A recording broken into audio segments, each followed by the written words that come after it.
Júlio vai falar assim, ó, esse cara tá muito difícil, vou deixar ele para lá, viu?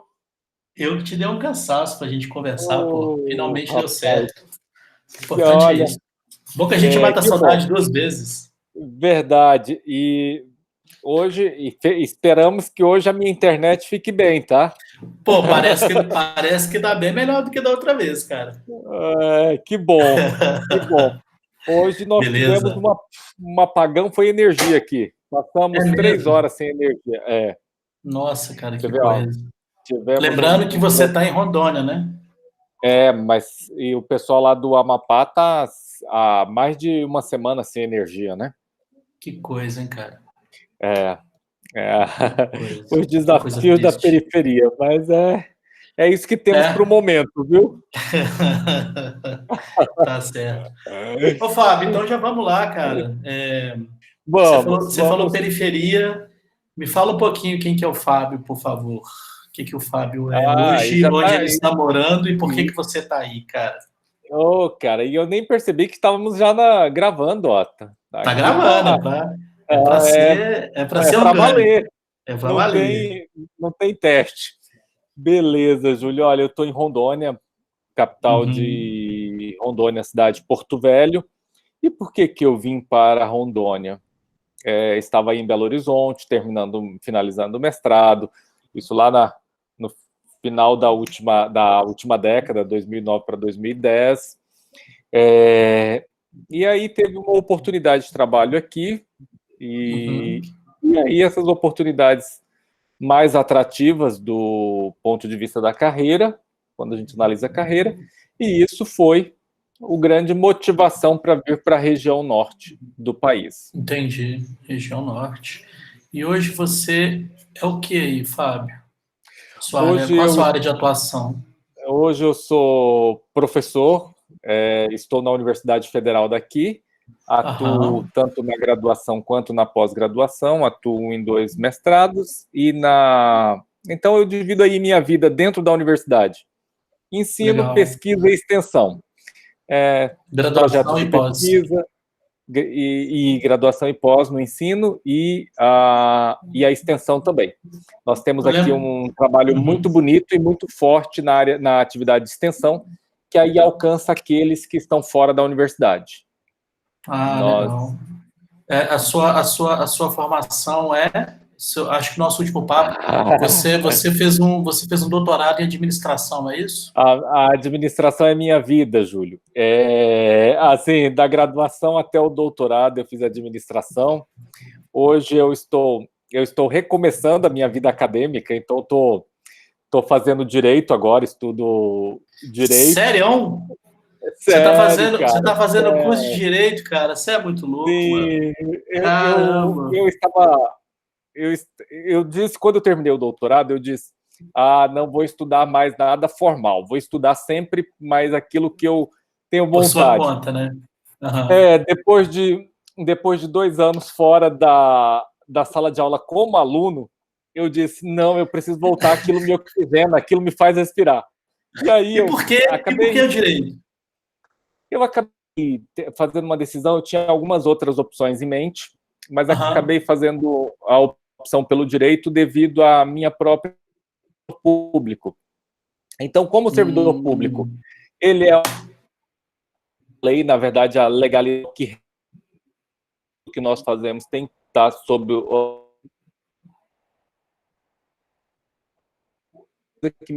um servidor público mais qualificado. Então, se é uhum. para eu fazer uma coisa que venha agregar valor, carreira. Porque eu fiz 23 anos da virada dos 40, eu virei público. E eu fiz um processo meio inverso, né? Dos Entendi. demais. O jovem, de repente, ele já faz essa decisão de escolha ele, de forma geral, faz essa decisão lá no início da vida. Vou seguir carreira Uhum. pública. E aí presta um concurso e assim por diante. Eu passei Entendi. 23 anos depois para a pública. E aí acabei dentro das minhas opções. Ah, E legal. medicina seria uma segunda, tá? Opção. Ó, ainda dá Eu tempo. estava Você, entre. você, você é um jovem. Doutor em administração, direito e medicina. Eu fico com as pessoas próximas que eu vou deixar a medicina para depois dos 60. Até os 40 eu estudei administração, até os 60 direito, e depois dos 60 medicina. Legal, legal, cara. Então você, além de ser um doutor e professor universitário, você ainda se presta a ser estudante ainda. Você não cansa de ser estudante. A vida é um eterno aprendizado, né, Júlio? A minha visão é que nós estamos aprendendo sempre, e o nosso papel de estudante, que é um papel de aprendizes, ele é permanente na vida. E quem, por ausência de vida, deixou de aprender, ou por prepotência e arrogância, eu acredito que está vivendo em um mundo fora de órbita, porque nós sempre temos o que ensinar e, consequentemente, o que aprender. Por exemplo, meus alunos me ensinam demais e, consequentemente, meus professores também me ensinam muito. Legal. E ainda a gente precisa ainda de escola, Fábio? Seja ela primária, seja ela a nível superior, a escola ainda é necessária? Júlio, eu acredito muito no saber. E o saber como uma organização de conhecimentos, de competências, de atitude, e aí um sentido mais amplo daquilo que a gente pode entender como conhecimento, porque não é só o conhecimento teórico, mas é um conhecimento comportamental, é uma atitude frente à vida e frente às coisas. Entendi. Eu acredito que nós precisamos aprender sempre, mas o modelo estrutural de escola, como eu e você fomos alfabetizados, eu acredito que este modelo ele já é ultrapassado. O que nós precisamos é encontrar um modelo que realmente se ajuste às necessidades dessa nova geração.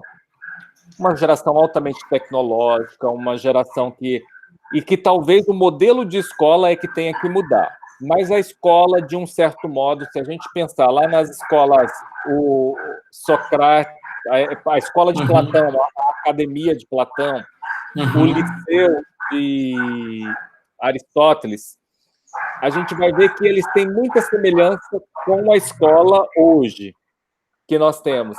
E, consequentemente, quando olharmos para a escola do futuro, vai ter uma grande semelhança. Por quê? O conhecimento ele é processual. Então, precisa de um processo para se construir o conhecimento. Mas este modelinho que a gente conhece estruturadinho, eu acho que ele vai sair um pouco de cena e talvez mais conhecimentos modularizados. O que eu preciso? Eu preciso disso para a vida. É como se fosse montar nossa estrutura de, sei lá, de móveis dentro de casa, módulos de jogos como um Lego, por exemplo. Eu não preciso de usar todas as peças, mas em determinadas situações eu vou precisar de determinadas peças. Conhecimento modularizado. Interessante. A minha visão é que essas carreiras, como as que eu ainda atuo, elas são carreiras que elas estão prestes a serem reinventadas. Como a própria gestão, a engenharia, a medicina, o direito. E aí, nisso, vão ser reinventadas por meio de fusões com outras carreiras.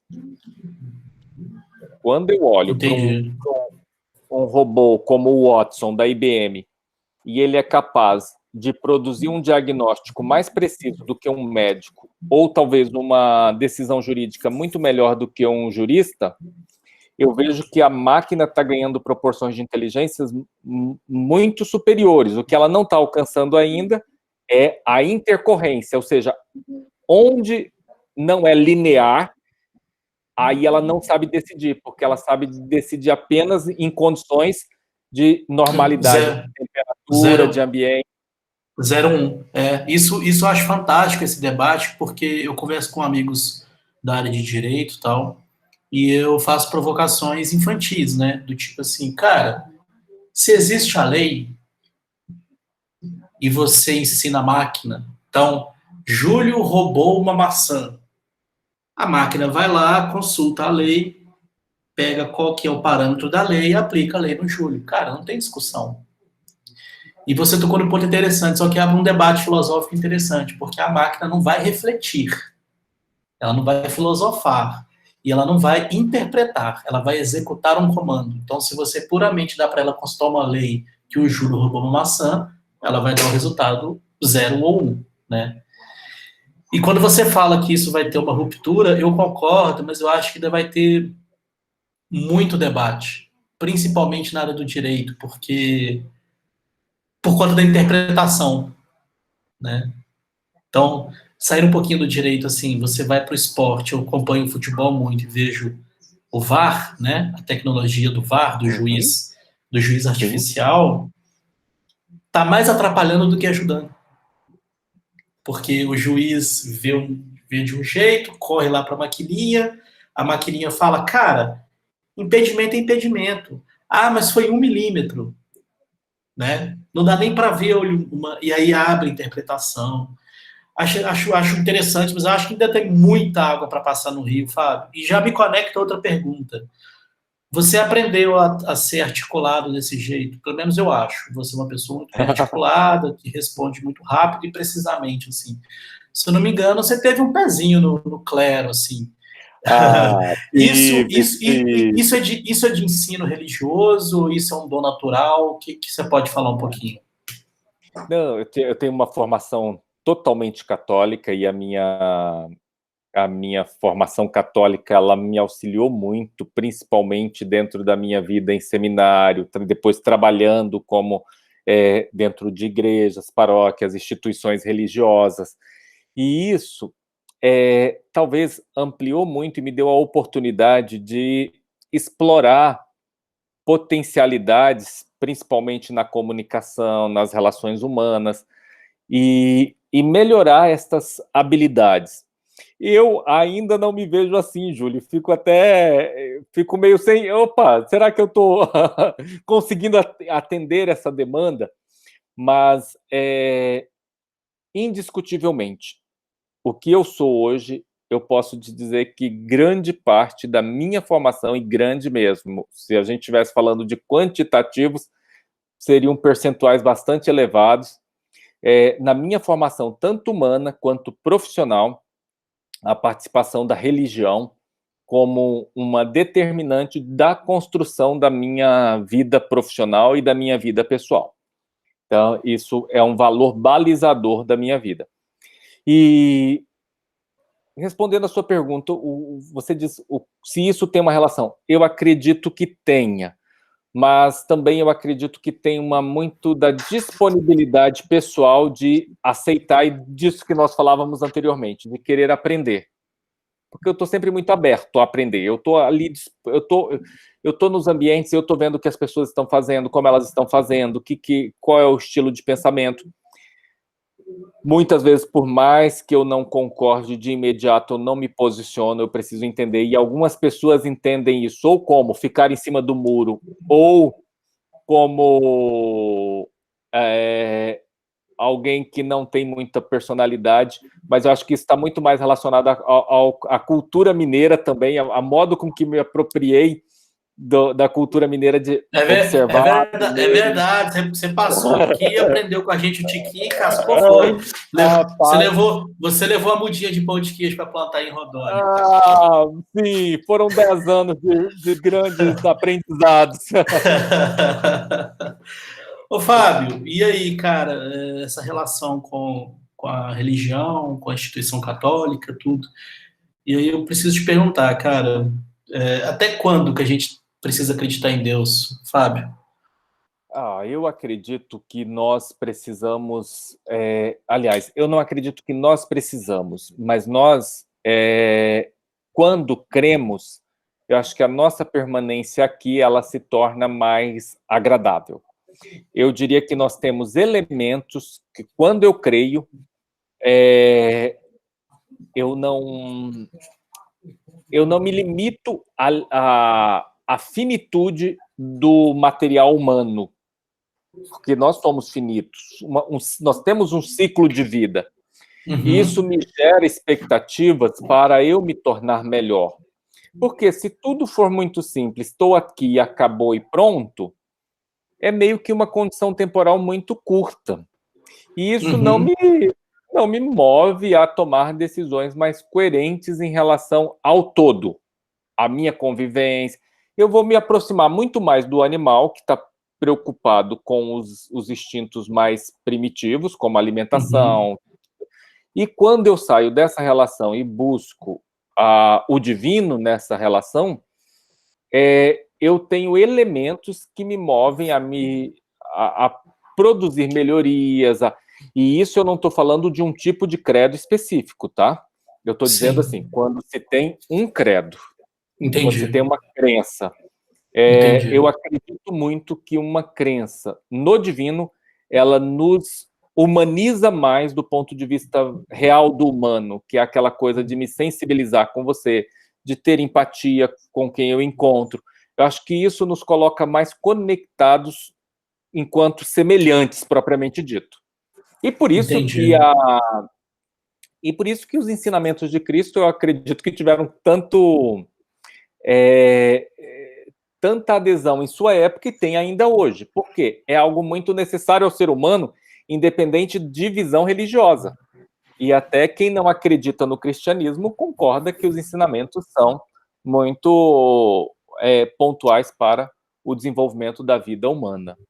Sim. E, ao mesmo tempo, muito simples, né? Se você for olhar da base filosófica, você colocou que eu não preciso ser cristão para entender que, gente, viver em coletivo é o mínimo, né? Não bater no coleguinha é o mínimo, respeitar o diferente é o mínimo. E concordo com você que, independente de credo ou descredo, a gente está falando de coletivo, né? A gente está falando de humanização, né? Concordo completamente.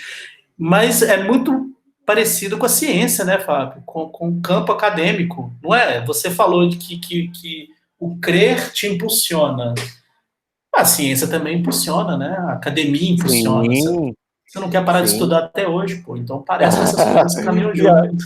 E aí a gente vai lá enxergar um pouco disso, que a visão religiosa, principalmente com a participação de São Tomás de Aquino e Santo Agostinho, eles vêm dar uma nova luz a essa ruptura lá da Idade Média de dizer, olha, por que nós precisamos, igreja, ficar nessa obscuridade e dizer que o homem não precisa conhecer? Porque o conhecimento também aproxima de Deus.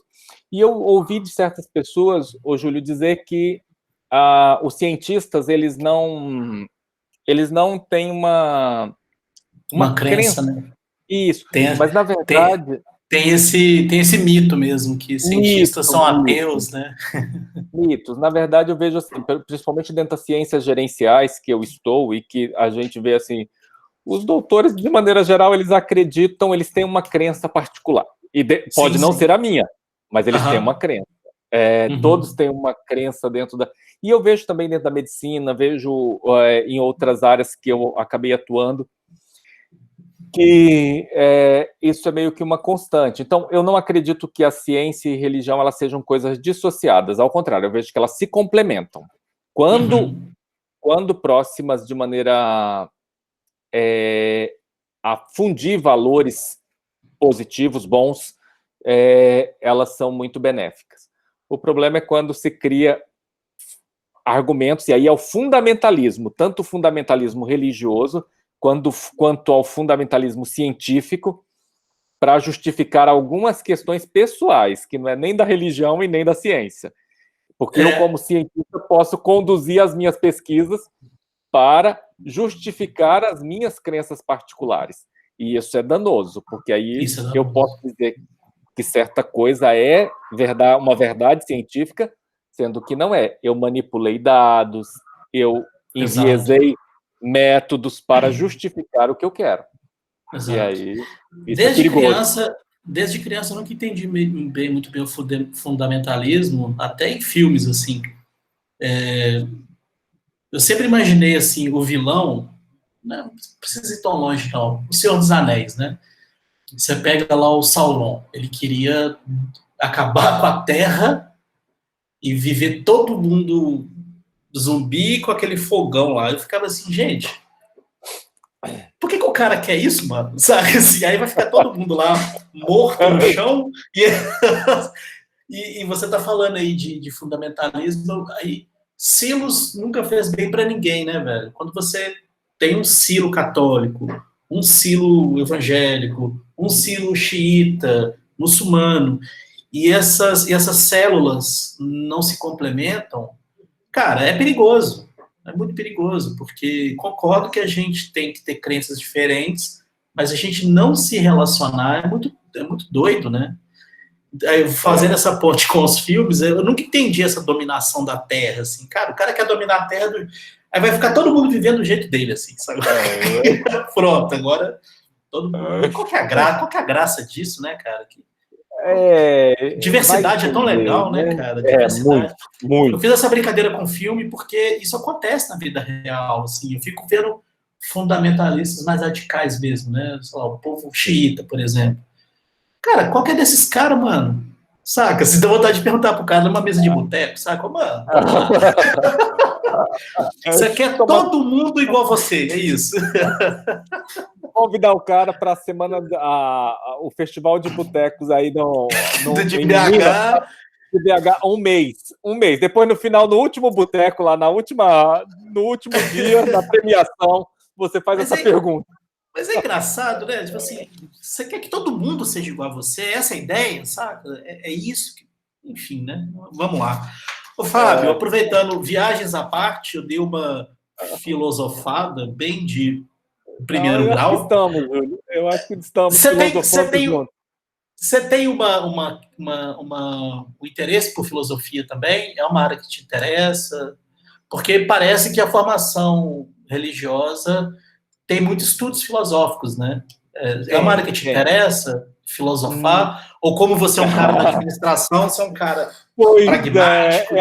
Isso, bem isso. Eu tô num ponto de mais pragmatismo. Eu acredito que a filosofia ela é essencial para nosso conhecimento e para o conhecimento da própria humanidade, da sua condição de evolução.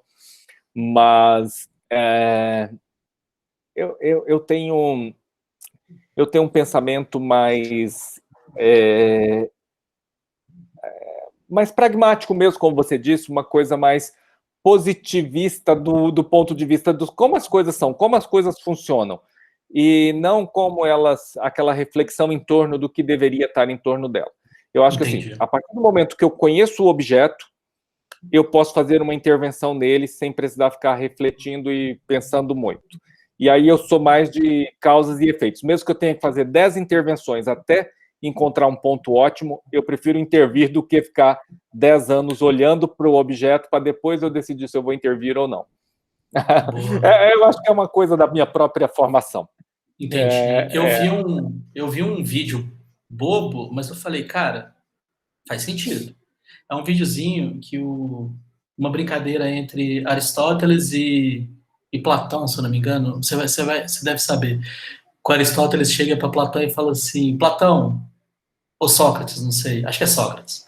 O Aristóteles chega para Sócrates e fala assim, o que você está fazendo aí, Sócrates? Ele, cara, eu descobri que eu nada sei. Ele vira e fala assim, mas se você não sabe nada, como é que você sabe que você não sabe nada? Daquela travada, né? Então, só sei que nada sei. Se você não sabe nada, como é que você sabe que você não sabe nada? Trava, é verdade. E isso vai... de certo modo, me trava.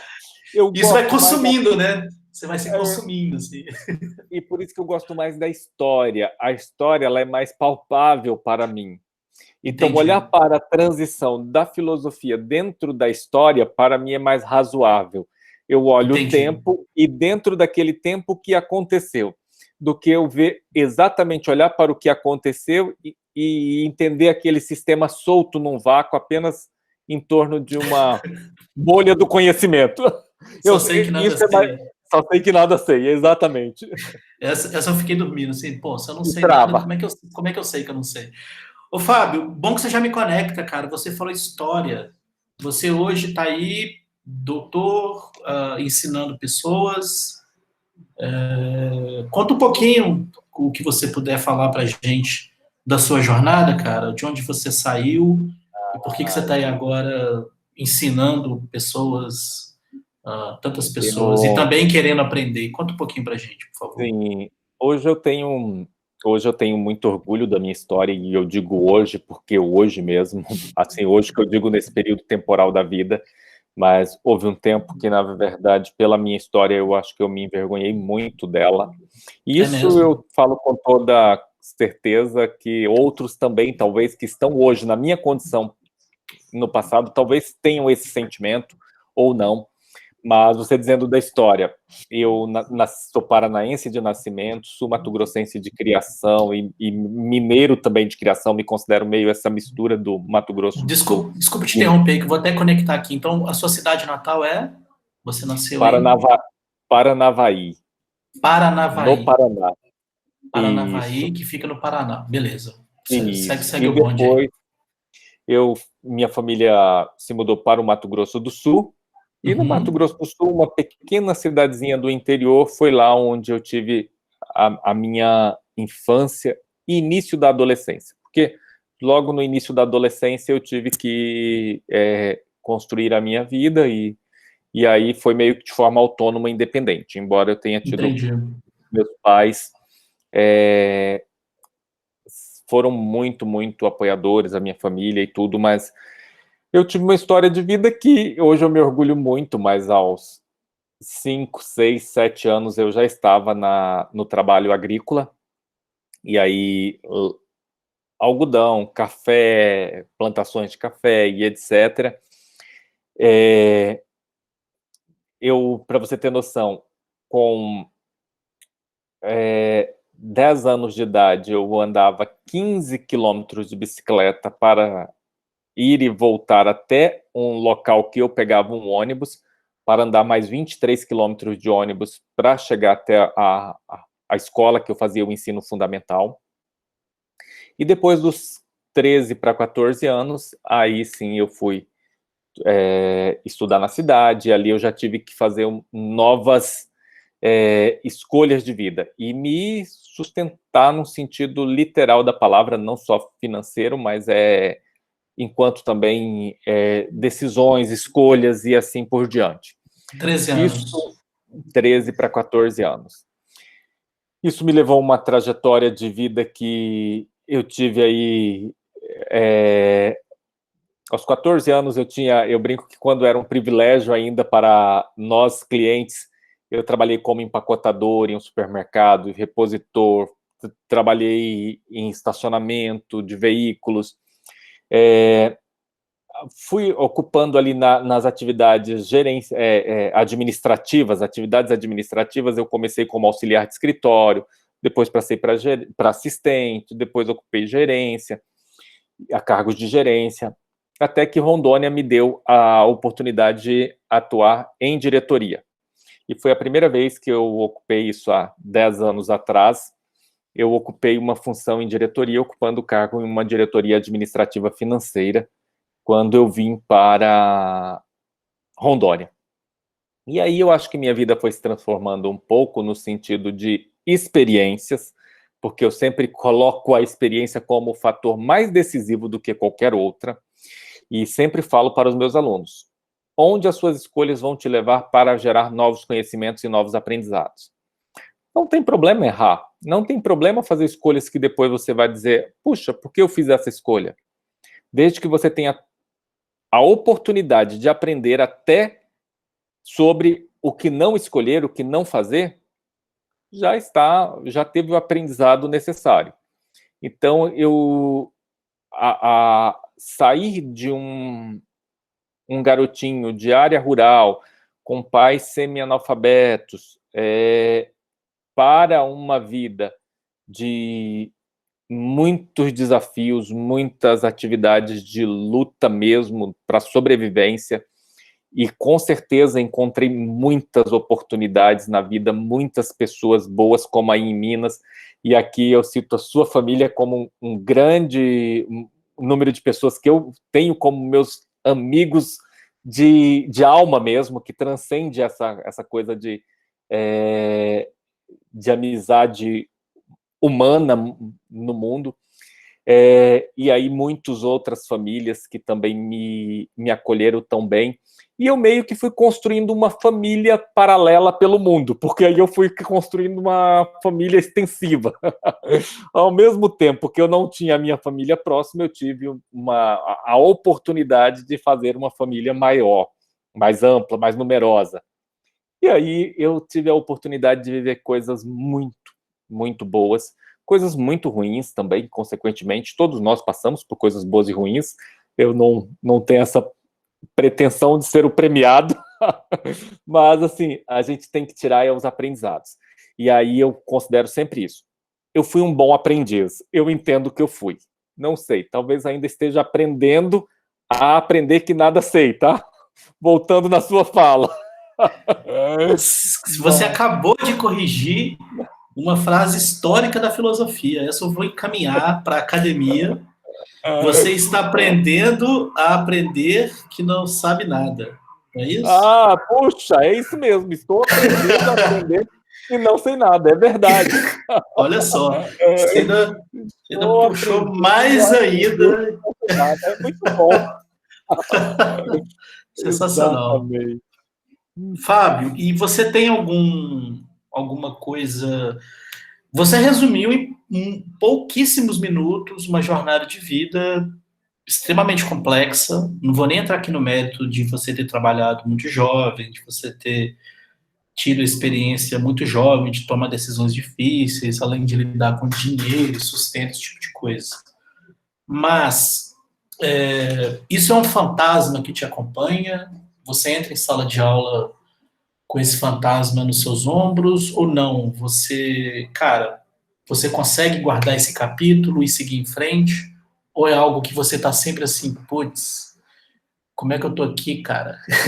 É uma coisa que você sempre reaquece? Como é que você lida com isso, Fábio? Eu estou lidando há alguns anos já, lidando com isso, com um trabalho mais profundo de tratamento terapêutico mesmo, no sentido de não só a terapia de clínica, mas a própria a oportunidade de desenvolvimento humano, onde tem um curso que trata de relações humanas, onde tem um curso que trata de personalidade. Por quê? Porque é um fantasma, como a gente vai se construindo ao longo da vida e nós vamos carregando a nossa história juntos, quando nós temos histórias muito reforçadoras, elas vão conosco e vão nos reforçando para as nossas decisões futuras. Vamos chamar de histórias reforçadoras, né? Gostei. Agora, no meu caso, eu tinha uma história que não era... por exemplo, você tem lá o pai e a mãe do lado dizendo: ô, filhinho, vai lá pro jogo de futebol, aplausos, parabéns para você, tal. Você vai tendo sempre aquela memória. Para o meu caso, eu tive muito que matar um leão por dia e talvez fugir de muitos para não ser engolido por eles. Isso também leva uma carga de você começar a se colocar numa posição que não é a mais confortável, de você não ter tanta segurança, tanta confiança, independente das suas conquistas. Você vai conquistando, você vai fazendo coisas e as pessoas passam a te admirar pelo que você está fazendo, mas dentro de você mesmo, você ainda se sente muito fragilizado, você se sente sozinho. E a grande sentido da vida é o quando a gente precisa parar de ter medo, o quando a gente precisa encarar a vida e bater de frente, e saber que o que eu fiz o melhor que eu podia com as ferramentas que eu tinha. E isso a gente precisa trabalhar para que este fantasma não acompanhe, mas ele acompanha. Ele acompanha, para mim ele acompanhou. Hoje eu acho que eu estou deixando ele para trás. Então, eu acho que após 10 anos, eu parei um pouco esses últimos 10 anos foram muito transformadores na minha vida. Eu parei de me preocupar muito com o que os outros pensam a meu respeito. Eu parei de me preocupar com o que as pessoas estavam preocupadas, com o que eu estava fazendo, mas muito mais com os meus resultados. Opa, o que eu estou fazendo acontece o quê? Melhora a vida de quem? Produz melhor resultado para quem? Porque senão a gente passa uma vida seguindo a regra da sociedade, da família, dos amigos. E aí você vai sempre carregando esse fantasma de que você tem que fazer muito para agradar a todos, para satisfazer as vontades alheias, e que as pessoas, elas precisam que você faça o que elas querem. E aí você entra numa outra vibe de dizer, opa, eu vou fazer o que é bom para mim. E o que é bom para mim nesse momento? Porque é interessante, mas para quem passa uma história de vida que e isso não é vitimizar, porque eu também tenho uma preocupação muito grande com a minha história, e eu vejo também colegas que tiveram perdas muito grandes, como, por exemplo, órfãos de pai, mãe e etc. O grande segredo está não ser vítima da própria história. Isso é o que nós não podemos fazer, e isso eu tenho muito cuidado. Até porque eu tenho hoje o papel de educar e como educador propriamente dito, eu tenho um papel muito sério em tornar meus alunos autônomos, independentes e com uma formação humana muito sólida. E aí, isso é um papel que não se encaixa bem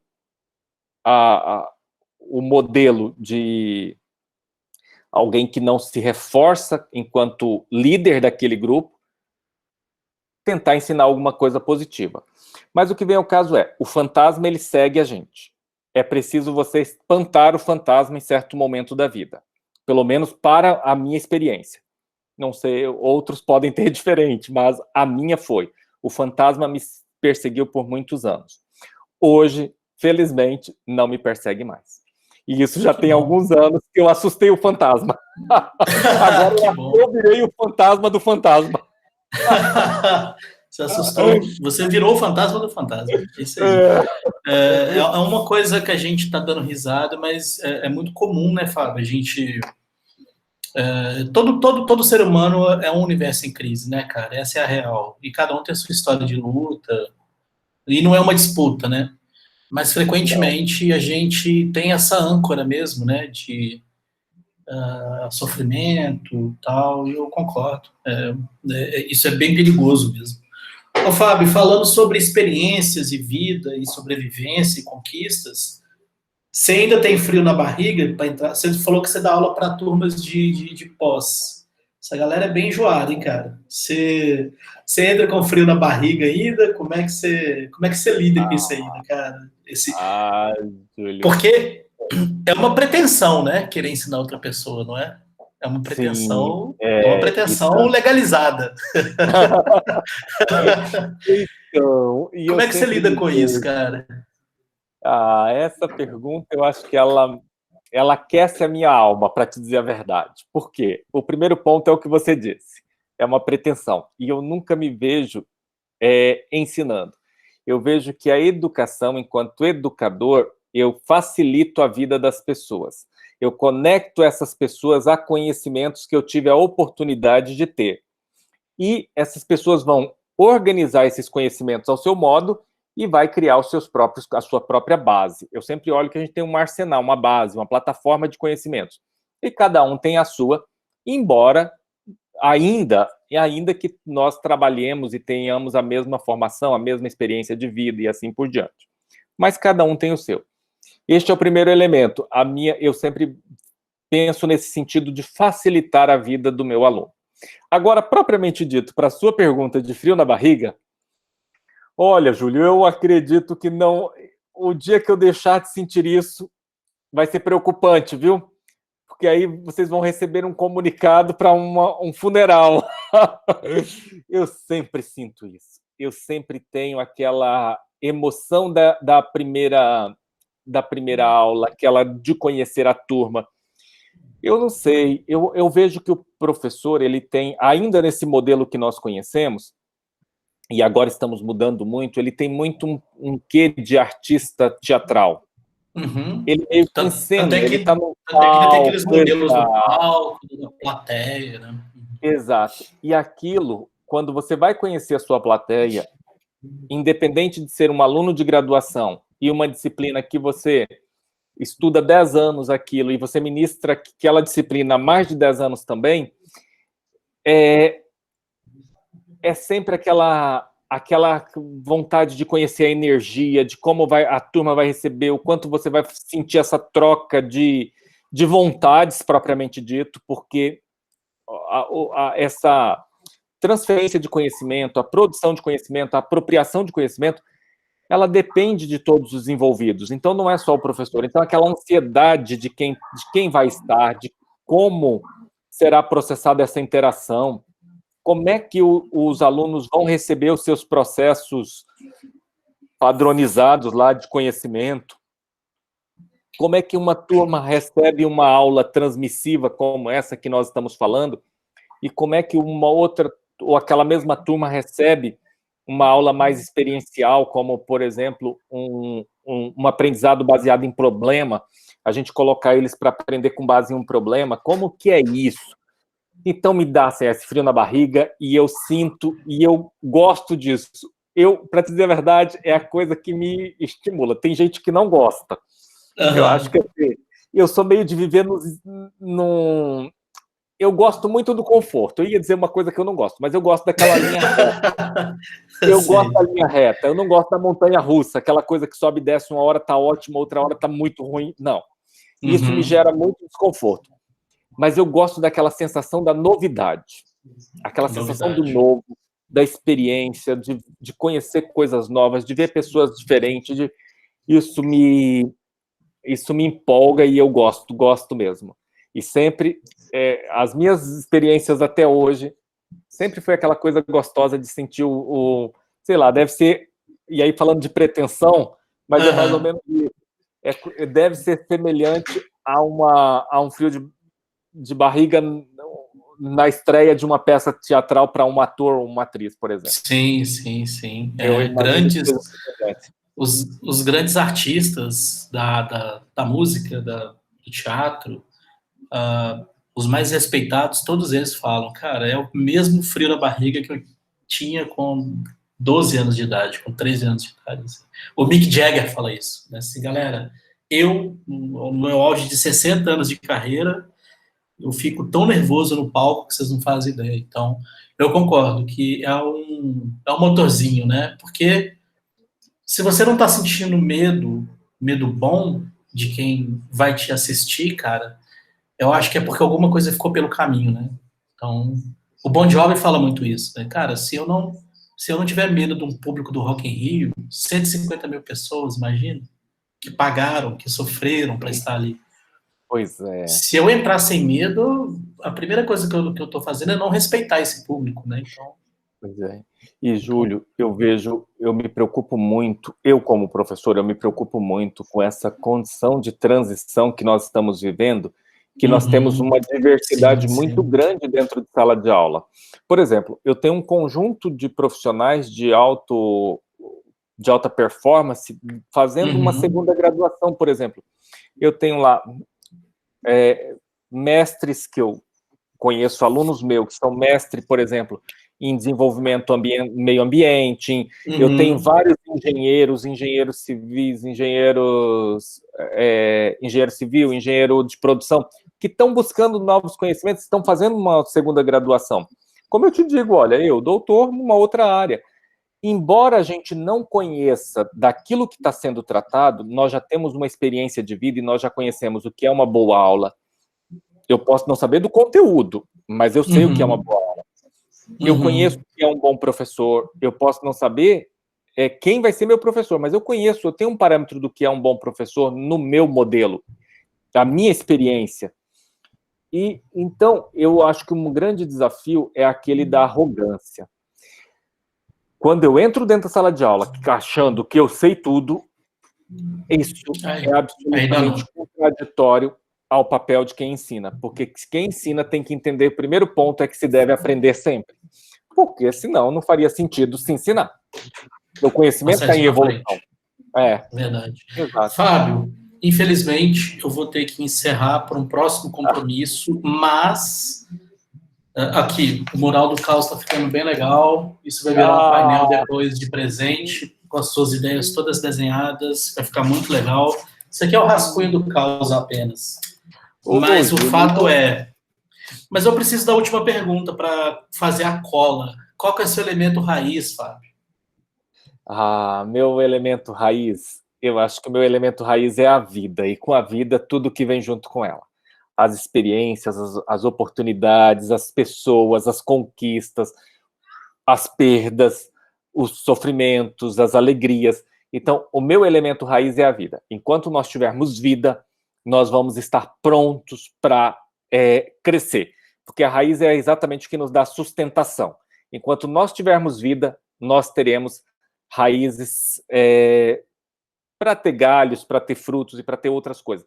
E quem sabe até para ficar apenas firme em um solo seco, talvez.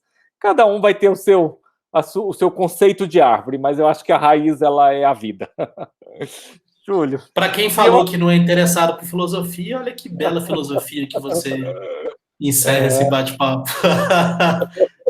Sem querer, você filosofou, cara. Sensacional. Tá anotado, seu elemento raiz, vida, que é a raiz de tudo. E a gente está aqui para evoluir, né, Fábio? É isso. E eu quero uma pausinha aí, 1 minuto seu, para eu te agradecer, cara. Cara, durante a gravação. Não... Vamos lá. Júlio, muito obrigado por essa oportunidade. No nosso primeiro contato, há algum tempo atrás, como eu te disse agora na minha fala, eu não me sinto tão uma pessoa que tenha algo a acrescentar para um projeto tão bonito e tão amplo como esse seu. Tenho acompanhado seus entrevistados aí, pessoas de grande impacto na sociedade, de grande impacto para a humanidade, pessoas que realmente transformam.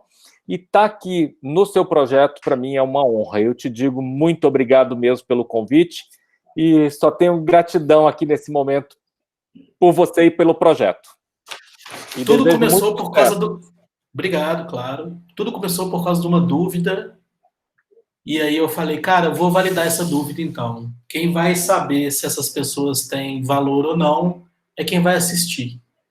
E aí o canal tá lá, a prova tá lá. Então, você tenha certeza que o que você contribuiu aqui vai entrar num mosaico com pessoas incríveis, e aí as pessoas vão se servir, né?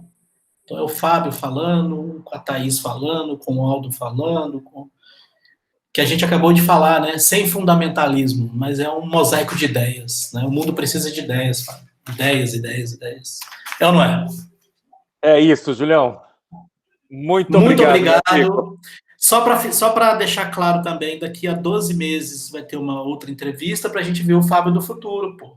Então, faz parte do projeto. Ao longo do tempo, viu? Vou gostar disso. A gente vai ver se esse mosaico aqui teve modificação, se não teve, como é que vai ser o Fábio do futuro. Então, daqui a 12 meses a gente vai ter esse bate-papo também. Muito obrigado, Júlio. Até mais. Obrigado, Fábio. Bom descanso. Fica com Deus, cara. E muito obrigado pela sua paciência e simpatia, cara. Tchau, tchau. Imagina, te agradeço muito. Tchau. Valeu, tchau.